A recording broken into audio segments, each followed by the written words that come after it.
Jamey with Stonemaier Games, and today I'm going to talk about my favorite mechanism in Five Tribes. I know, not exactly a new game here, but I played Five Tribes a few times a few years ago, and maybe it was before I was doing videos, or maybe I just didn't really enjoy the game, but I didn't do a video about it as far as I can tell. And so I thought I'd talk about it today, because I did play it again recently, and I gave it another chance, and I'm glad I did, because I enjoyed it a lot more for a specific reason that I'll mention in a minute. It ties into why I really enjoyed the game this time. There's a lot of cool mechanisms in the game. It's a Mancala game. You're picking up workers and moving them around. That's cool. I like the auction system for worker placement. Not for worker placement, but for turn order. I love the different abilities on the workers. But I have to say, I don't love the use of slaves in the game. I think that was a very poor thematic choice. I will say that out there. I don't want to get into that controversy, but we were playing an older version of the game where that was still there, and it made it almost painful to play that aspect of the game. We've moved past that, hopefully. I think they've changed what that thematically and mechanically, not mechanically, just thematically means. But the thing that I found that made this game a lot more enjoyable than previous sessions was something that I didn't enjoy the first few times I played, which were the djinns. I don't know how you pronounce that word. Djinns. I'll call them djinns. They're like genies, basically. That's easier to say.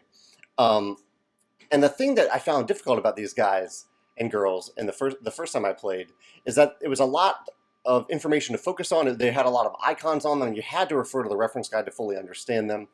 But what I realized in this game is that they really helped me focus.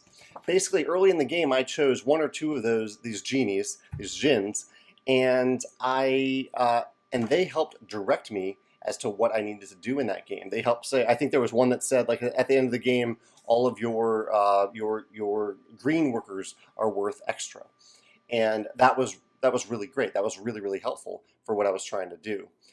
That helped me focus in a game where it's very difficult to plan ahead on your turn, which is one of the other reasons that I really struggled with the game the first time I played.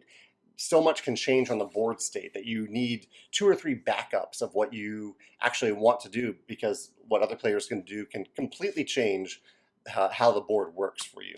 And so I stopped even trying to think about that, and I focused a lot more on just, okay, on my turn, how can I get more of this color of worker, because that's what my genie wants me to get.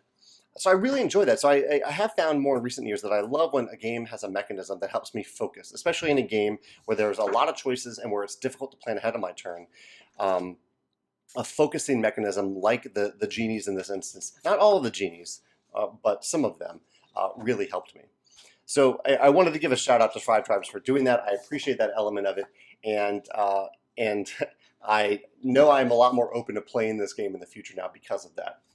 So I'll ask you, what's a game that you gave a second chance to? Maybe one that you didn't really enjoy the first time you played, and then you gave it another chance, and you came around to appreciate it for reasons that you weren't able to see the first time. Or if you have a different favorite mechanism in Five Tribes, I'd love to hear your thoughts about that in the comments as well. Thanks.